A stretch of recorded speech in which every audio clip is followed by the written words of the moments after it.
Pernah nggak sih Anda kepikiran ini semua asalnya dari mana coba? Kalau dengar cerita-cerita kuno, wah macam-macam ya. Ada yang bilang dewa mecahin telur kosmik lah, ada yang bilang muncul dari kekacauan gitu aja. Pokoknya sesuatu dari nol. Iya betul, tapi ada juga kan pandangan lain kayak di Buddhisme misalnya yang lihat alam semesta ini abadi aja, nggak ada awal, nggak ada akhir. Nah, itu dia. Yang seru, sains modern sekarang ini kok kayaknya mencoba nyambungin dua ide itu ya. Alam semesta kita memang ada awalnya, ledakan dahsyat, Big Bang. Tapi mungkin itu cuma satu gelembung kecil aja di lautan kosmik abadi yang isinya banyak banget alam semesta lain. Tepat sekali.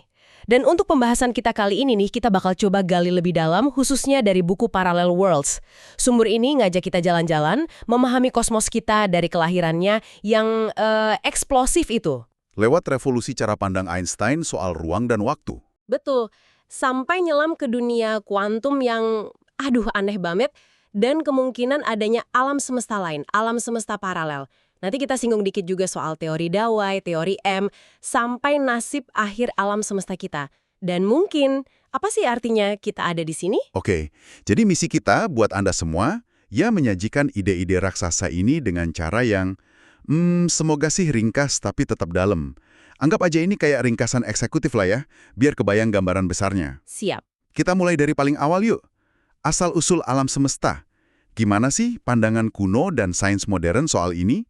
Terutama kalau kita fokus ke, katakanlah bab 1 pemahaman kita tentang kosmos. Bedanya cukup mendasar sih, terutama soal konsep awal dan akhir ya. Mitos-mitos penciptaan kayak Panku di Tiongkok atau Chaos di Yunani, itu kan cerita tentang satu momen penciptaan spesifik gitu. Sesuatu dimulai. Titik. Iya gitu. Sementara kosmologi timur, kayak Buddhisme atau Hindu, seringnya lihat ini sebagai siklus, abadi, nggak ada awal dan akhir yang definitif. Nah, sains modern, apalagi dengan teori inflasi kayak yang diusulkan Andre Lind, itu seolah-olah menawarkan sintesis. Gimana tuh sintesisnya? Jadi, ya alam semesta kita memang dimulai dengan Big Bang, sekitar 13,7 miliar tahun lalu. Itu data yang cukup kuat, tapi Big Bang itu sendiri mungkin bukan satu-satunya kejadian. Bisa jadi ini proses yang terjadi lagi-lagi dan lagi. Menciptakan gelembung-gelembung alam semesta baru. Persis, dalam sebuah multiverse atau mungkin hyperspace yang lebih gede lagi, yang sifatnya abadi. Wah, jadi Big Bang kita ini mungkin cuma satu episode aja ya di serial kosmik yang episodenya banyak banget. Gila juga konsepnya. Oke, kita fokus ke episode kita dulu deh. Bukti paling kuat yang kita punya soal Big Bang ini apa sih? Bukti kuncinya itu datang dari pengamatan sisa-sisa panas Big Bang itu sendiri. Namanya radiasi latar belakang gelombang mikrokosmik atau CMB. Kayak gema penciptaan gitulah. Gema penciptaan, keren istilahnya. Iya kan? Satelit kayak COBE, terus yang lebih canggih lagi WIMAP, Wilkinson Microwave Anisotropy Probe yang diluncurkan tahun 2001 itu berhasil banget memetakan CMB ini dengan detail yang luar biasa. Ini kayak foto bayi alam semesta kita pas umurnya baru sekitar 380.000 tahun. Sebentar. Apa yang bikin data WIMAP ini jadi penting banget gitu? WIMAP itu benar-benar mengubah permainan loh. Kosmologi yang tadinya banyak diisi ya spekulasi filosofis, jadi sains yang presisi.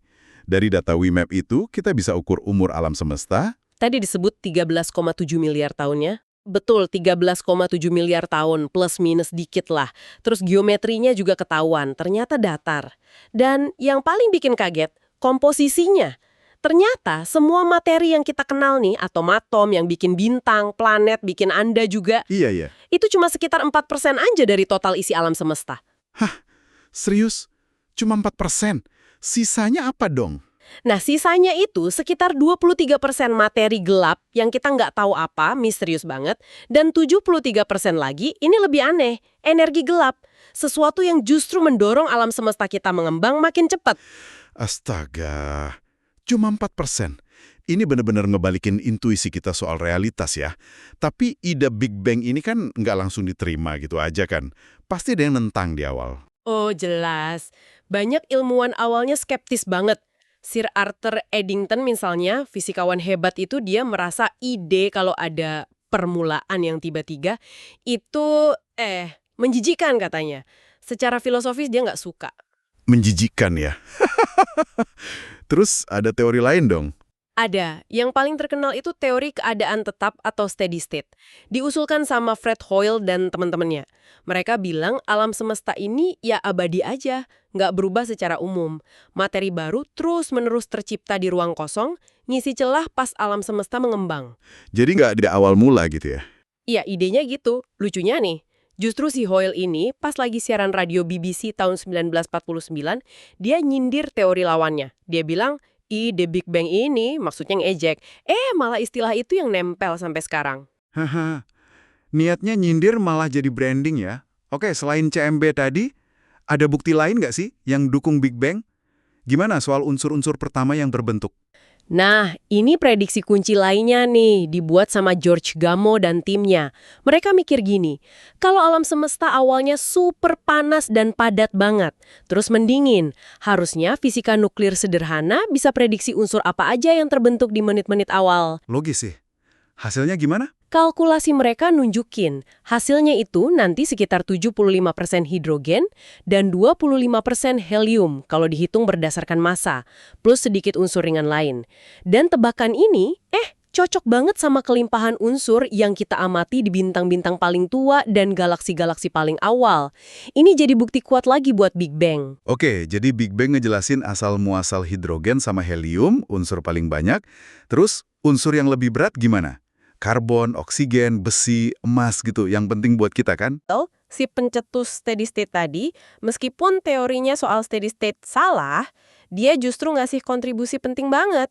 Hoyle sama rekan-rekannya nunjukin kalau unsur-unsur yang lebih berat dari helium itu nggak terbentuk pas Big Bang. Terus di mana dong? Mereka dimasak di dalam inti bintang lewat reaksi fusi nuklir. Unsur sampai besi itu terbentuk di bintang-bintang biasa.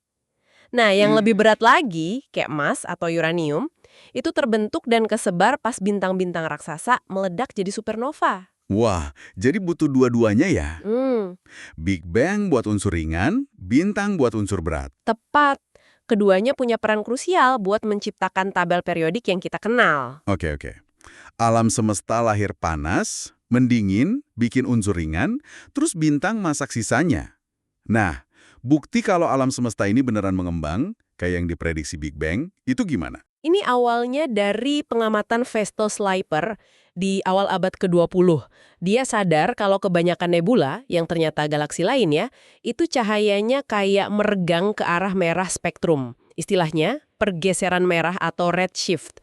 Mirip kayak suara ambulans yang menjauh, nadanya jadi lebih rendah kan? Iya, efek Doppler ya? Betul, mirip efek Doppler buat cahaya. Terus Edwin Hubble di tahun 1929, dia ngukur ini secara sistematis. Dia nemuin pola yang jelas banget. Makin jauh sebuah galaksi dari kita, makin cepat dia menjauh. Ini yang namanya hukum Hubble. Analoginya gimana biar gampang ngebayangin? Analoginya kayak titik-titik di permukaan balon yang lagi ditiup. Kalau Anda gambar titik-titik di balon, terus ditiup, semua titik kan saling menjauh tuh. Dan titik yang tadinya udah jauh, kelihatannya bergerak lebih cepat ngejauhnya. Oke. Jadi bukan berarti kita pusatnya ya, tapi memang ruangnya sendiri yang melar gitu. Persis, ruang antar galakti itu sendiri yang meregang. Konsep yang revolusioner banget waktu itu. Benar-benar mengubah cara pandang ya. Nah, ngomong-ngomong soal revolusi cara pandang, kita nggak bisa nggak bahas Albert Einstein. Teorinya soal relativitas itu kan benar-benar fundamental buat kosmologi modern. Oh iya jelas, dimulai tahun 1905 tuh dengan relativitas khusus. Einstein ini kan suka eksperimen pikiran ya. Dia mikir gimana kalau saya bisa ngejar cahaya. Nah, dari pertanyaan sederhana itu, dia sampai pada kesimpulan yang radikal banget. Apa tuh kesimpulannya? Kecepatan cahaya dalam vakum itu mutlak. Sama buat semua pengamat. Nggak peduli pengamatnya lagi lari sekencang apa ngejar cahaya itu. Konsekuensinya, wah ini yang gila. Ruang dan waktu itu nggak absolut kayak kata Newton. Maksudnya gimana nggak absolut? Waktu bisa melambat buat pengamat yang bergerak cepat. Ini namanya dilatasi waktu. Jarak juga bisa kelihatan memendek, namanya kontraksi panjang, bahkan massa benda bisa nambah kalau geraknya makin dekat kecepatan cahaya. Ruang dan waktu itu ternyata relatif, tergantung sama gerakan si pengamat. Waduh, itu aja udah bikin pusing ya. Terus dia nggak berhenti di situ kan? Ada relativitas umum. Bedanya apa lagi? Relativitas umum yang keluar tahun 1915, ini teori gravitasi yang benar-benar baru. Einstein sadar gravitasi itu bukan gaya tarik-menarik misterius antar benda kayak kata Newton. Bukan gaya, terus apa dong? Gravitasi itu menurut Einstein adalah manifestasi dari melengkungnya jalinan ruang waktu itu sendiri. Jadi massa dan energi itu ngasih tahu ruang waktu gimana caranya melengkung, sebaliknya kelengkungan ruang waktu ngasih tahu benda gimana caranya bergerak. Analoginya tadi yang bola bowling di atas trampolin itu ya? Iya, itu analogi yang paling sering dipakai. Bola bowling bikin permukaan trampolin melengkung. Kalau ada kelereng lewat deket situ, ya kelerengnya bakal ngikutin lengkungan itu, seolah-olah ditarik sama si bola bowling. Padahal dia cuma ngikutin bentuk ruang trampolinnya aja. Gila sih idenya. Tapi ini kan teori ya. Ada buktinya nggak kalau gravitasi bisa melengkungkan ruang waktu bahkan cahaya? Ada, dan ini bukti yang bikin Einstein mendunia. Salah satu prediksi kunci relativitas umum itu kan gravitasi harusnya bisa membelokkan cahaya. Nah, tahun 1919 ada ekspedisi yang dipimpin Sir Arthur Eddington lagi nih. Mereka ngamatin gerhana matahari total. Terus? Pas gerhana kan matahari ketutup bulan tuh. Jadi bintang-bintang yang posisinya dekat matahari bisa kelihatan. Mereka ukur posisi bintang-bintang itu. Hasilnya, posisi bintang-bintang itu emang kelihatan geser dikit. Cahayanya dibelokkan pas lewat dekat gravitasi matahari. Dan jumlah pergeserannya persis sama kayak yang diprediksi teori Einstein. Wah, langsung jadi berita besar dong ya? Banget, jadi headline di seluruh dunia. Sejak saat itu Einstein jadi selebriti global dan relativitas umum jadi fondasi buat kita memahami alam semesta dalam skala besar, jadi dasar kosmologi modern. Tapi nih, meskipun teorinya sekuat itu, tetap aja ada teka-teki kosmik yang muncul kan? Mirip kayak yang dihadapi Newton dulu katanya. Ukurannya terbatas dan statis, harusnya udah lama runtuh dong karena gravitasinya narik semua ke dalam. Tapi kalau alam semesta itu tak terbatas, harusnya di tiap titik ada tarikan gravitasi tak hingga dari segala arah. Kan bingung juga. Terus, solusi Newton gimana? Solusinya agak maksa sih. Dia bilang ya alam semesta itu seragam dan tak terbatas, jadi gaya tariknya saling meniadakan gitu.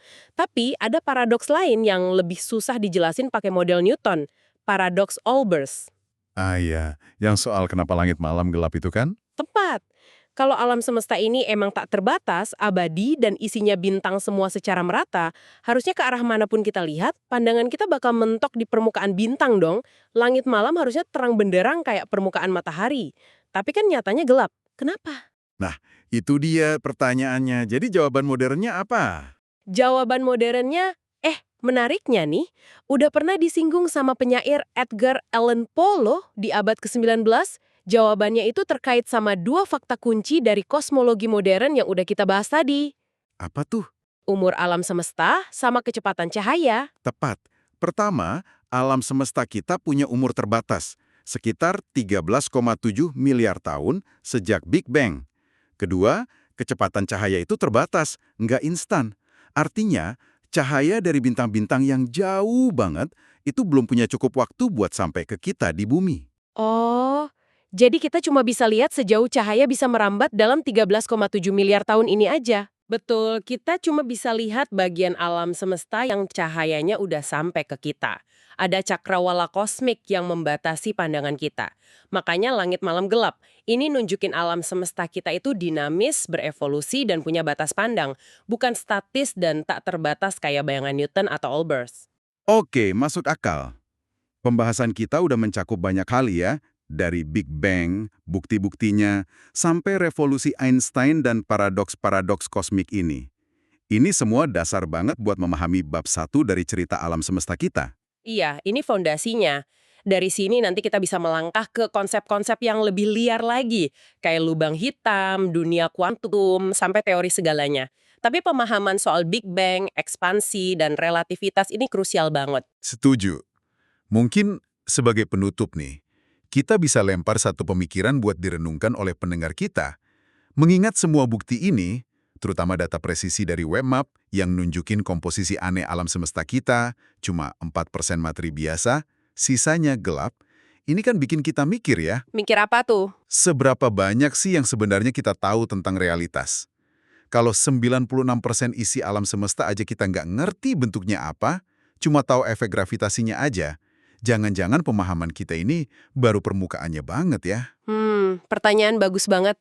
Itu nunjukin kalau di balik semua kemajuan sains ini, misteri kosmos itu masih terbentang luas banget di depan kita. Dan itu yang bikin perjalanan penemuan ini seru kan? Selalu ada sesuatu yang baru untuk dipelajari dan dipertanyakan. Betul sekali. Semoga pembahasan kita kali ini bisa memicu rasa ingin tahu Anda semua ya, untuk terus ikut menggali misteri alam semesta yang luar biasa ini. Sampai jumpa di pembahasan selanjutnya.